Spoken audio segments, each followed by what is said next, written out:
Hallelujah. પ્રભુ ઈસુ ખ્રિસ્તના પવિત્ર પ્રેમાળ જીવંત સામર્થ્ય નામમાં આપ સર્વ વિશ્વાસી ભાઈ બહેનોને મારી પ્રેમભરી સલામ, ક્ષેમ કુશળતા પાઠવું છું.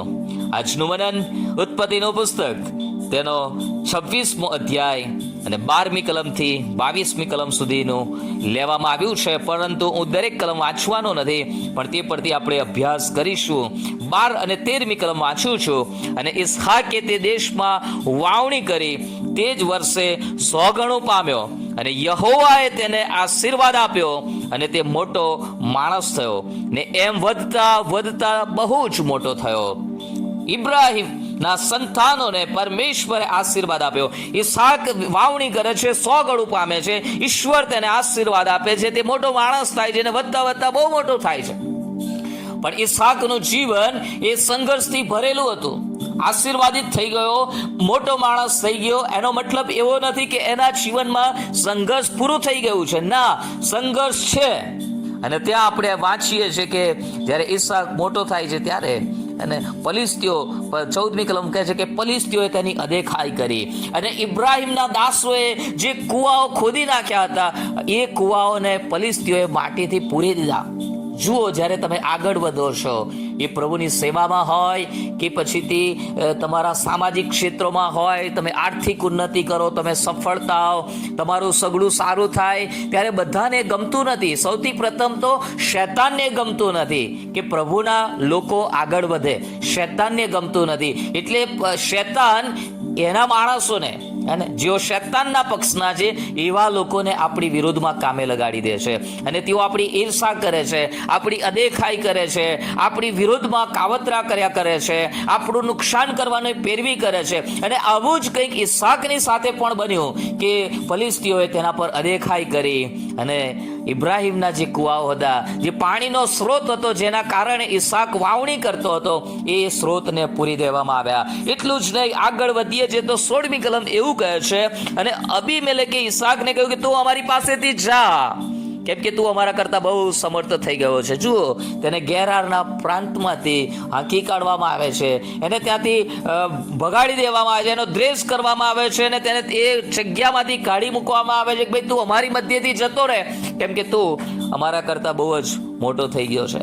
પણ ઈસાક હિંમતવાન હતો, એ પ્રભુ પર ભરોસો રાખનાર વ્યક્તિ હતા, અને એટલા માટે એ ત્યાંથી આગળ વધે છે. અને 18મી કલમ એવું કહે છે, અને તેના પિતા ઇબ્રાહિમના વખતમાં તેઓ પાણીના જે કુવા ખોદ્યા હતા એ ઈસાકે ગાળી કાઢ્યા. જુઓ, ફરીથી જે કુવાઓને પૂરી દેવામાં આવ્યા હતા માટીથી, ઈસાકે ફરીથી તેમને ગાળી કાઢ્યા, ફરીથી પાણીના સ્ત્રોતો ઊભા કર્યા. પરંતુ આગળ જતા એવું બને છે કે અને ઈસાકના દાસોએ કેમ કે ઇબ્રાહિમના મરણ પછી ફલિસ્તીઓએ તે પૂરી નાખ્યા હતા, ને તેમના જે નામ તેના પિતાએ પાડ્યા હતા તે જ નામ તેણે તેઓના પાડ્યા. અને ત્યાં આગળ લખેલું છે કે ઈસાકના દાસોએ નીચાણમાં ખોદ્યું, ને ત્યાં તેમને પાણીનો એક ઝરો મળ્યો. પણ આ પાણીના ઝરાને માટે ગેરારના ભરવાડો ઈસાકના ભરવાડોની સાથે લડ્યા, અને તે કુવાનું નામ તેણે એસેક પાડ્યું. એ કુવાનું નામ તેણે એસેક પાડ્યું, કેમ કે એ પાણી માટે, એ કુવાને માટે ગેરારના ભરવાડો ઈસાકના ભરવાડોની સાથે લડ્યા. પણ ઈસાક ના હિંમત થતો નથી. ઘણી બધી વખત જુઓ, જે તમારું છે, જેને તમે મહેનતથી પ્રાપ્ત કર્યું છે, ઘણા બધા લોકો એને પડાવી લેવાનો પ્રયત્ન કરે છે. કેમ કરીને પડાવી લેવું? એને ભલાઓ, પ્રભુના સેવક તરીકે હું કહું છું કે કોઈનું અન્યાયથી પડાવી લેશો નહીં. અને પ્રભુનું વચન કે જો તમે કોઈનું પડાવી લીધું છે તો એને પાછું આપી દો. જેમ ઝાંખી દાણીએ પસ્તાવો કર્યો ત્યારે એણે કહ્યું કે પ્રભુ, મેં અન્યાયથી કોઈનું પડાવી લીધું હશે તો એને 4 ગણું પાછું આપીશ. આ જગ્યા પર જે કુવાઓ ઈસાકના ભરવાડોએ ખોદ્યા હતા, એના દાસોએ ખોદી નાખ્યા હતા, એ કુવાઓને માટે પણ કહે છે કે લડવામાં આવે છે.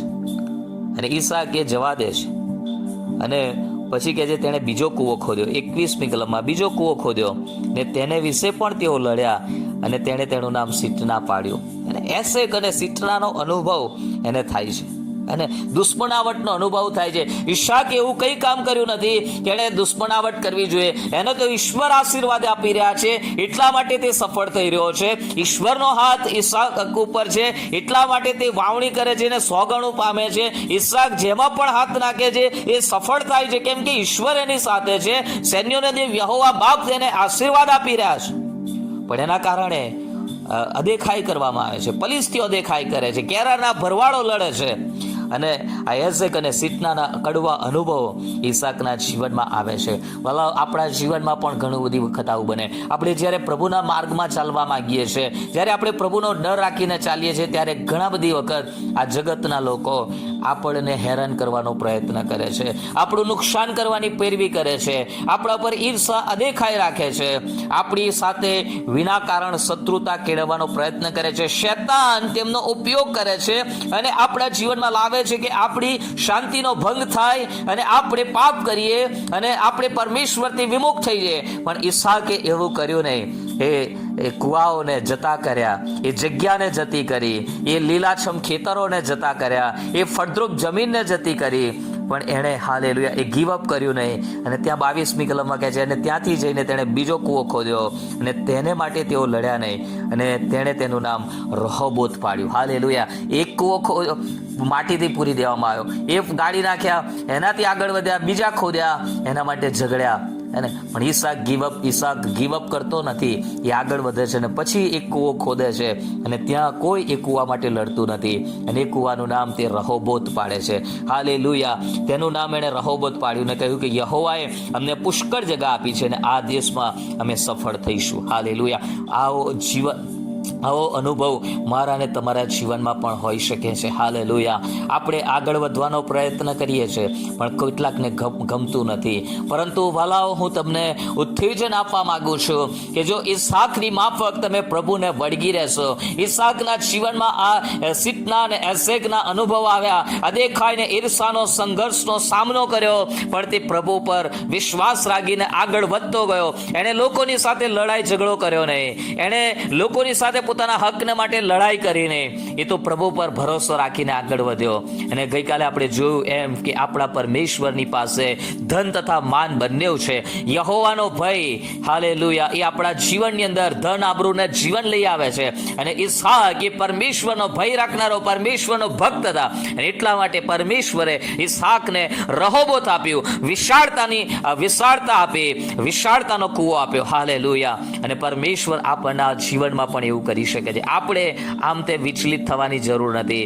શત્રુ શૈતાન ગમે તેટલું જોર કરે, એ જેવું કરે એવું આપણે કરવાનું નથી. હાલેલુયા. પ્રભુનું વચન આપણને બહુ સ્પષ્ટ કહે છે કે તમે હાલેલુયા ભૂંડાઈને બદલે ભૂંડાઈ ના કરો. હાલેલુયા. આપણે પ્રભુના બાળકો છીએ. આપણે પરમેશ્વર પર વિશ્વાસ રાખીને જીવન જીવવાનું છે, આગળ વધવાનું છે. અને પરમેશ્વર આપણને પણ આ રહોબોતના અનુભવ આપશે.